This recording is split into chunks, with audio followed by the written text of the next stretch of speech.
केसरी वीर review. सूरज पंचोली की comeback film पर छावा का साया पढ़िए क्यों नहीं पनप पाई गाथा। केसरी वीर की भी आपने सोचा है उस स्थिति के बारे में जब आपको रिलीज से पहले फिल्म देखने बुलाया जाए और फिल्म खत्म होने के तुरंत बाद वहीं एग्जिट गेट पर फिल्म से जुड़ा कोई शख्स आपका रिव्यू वसूलने के लिए तैनात मिले। फिल्म अच्छी हो तो फिर तो खैर कोई बात ही नहीं, असल मुसीबत तब आती है जब फिल्म केसरी वीर जैसी हो।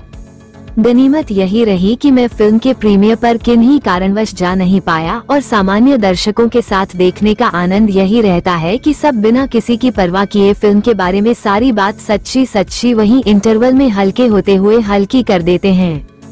फिल्म केसरी वीर अति उत्साह की मारी हुई फिल्म है। कानू चौहान ने अपनी ही लिखी कहानी पर अपना ढेर सारा पैसा लगाकर ये फिल्म बनाई है। पैसा खूब लगा है।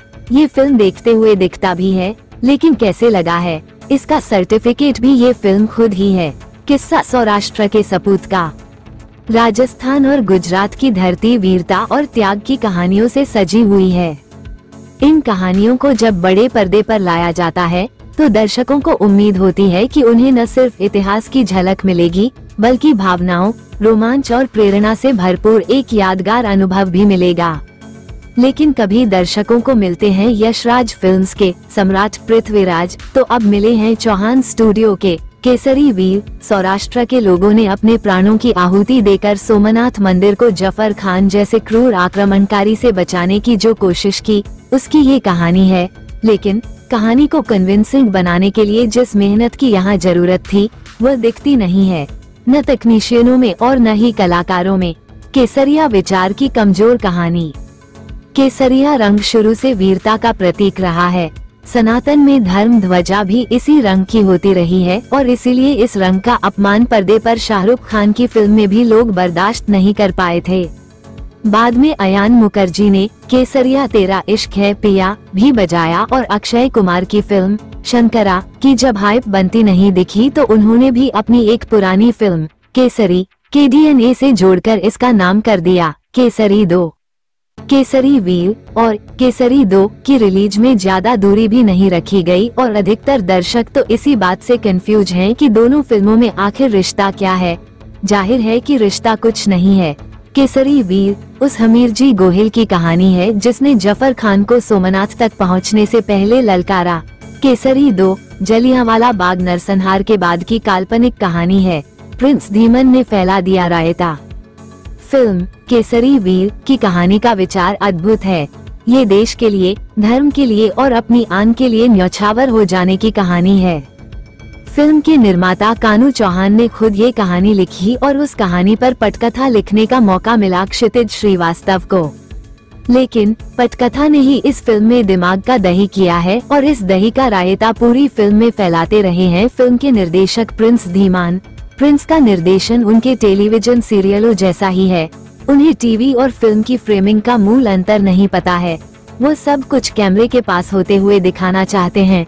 लॉन्ग शॉट्स में उनका कथा संतुलन दृश्य संतुलन से मैच नहीं कर पाता है। फिल्म की दूसरी कमजोर कड़ी फिल्म की पटकथा के बाद फिल्म का निर्देशन ही है।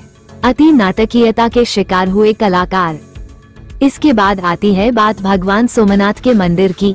देश के 12 ज्योतिर्लिंगों में शामिल इस मंदिर तक खूब भक्त आते हैं। आजादी के बाद उस समय के गृह मंत्री सरदार वल्लभ भाई पटेल ने इसका खूब श्रृंगार कराया।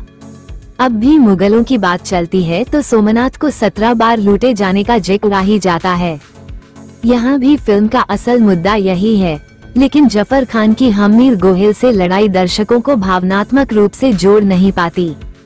आम दर्शकों ने दोनों का नाम ही नहीं सुना इससे पहले।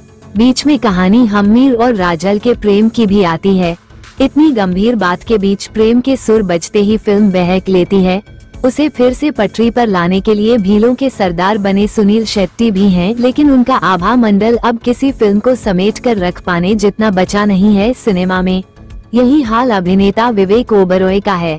वो एक बार फिर अति नाटकीयता का शिकार हो गए हैं। सूरज पंचोली की मेहनत काबिले तारीफ। तमाम लोग ये फिल्म सूरज पंचोली के लिए देख रहे हैं। उनकी निजी जिंदगी में छाए रहे काले बादलों के बाद अब उनका रूप कैसा चमका है, ये सब देखना चाहते हैं। जिस मानसिक हालात से उबर कर सूरज ने ये फिल्म की है, वैसे में उनकी वापसी की तारीफ की जानी चाहिए। इस युवक ने जिंदगी से दो हाथ किए हैं, लेकिन कमबैक के लिए उन्हें जिस तरह की फिल्म चुननी चाहिए थी वैसी फिल्म ये नहीं है।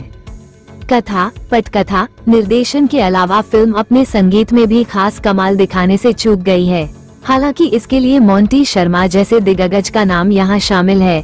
फिल्म की एक और बड़ी कमजोर कड़ी है इसके विजुअल इफेक्ट्स। कंप्यूटर ग्राफिक्स बहुत ही बिगिनर लेवल के लगते हैं और इनका संपादन भी चुस्त नहीं है।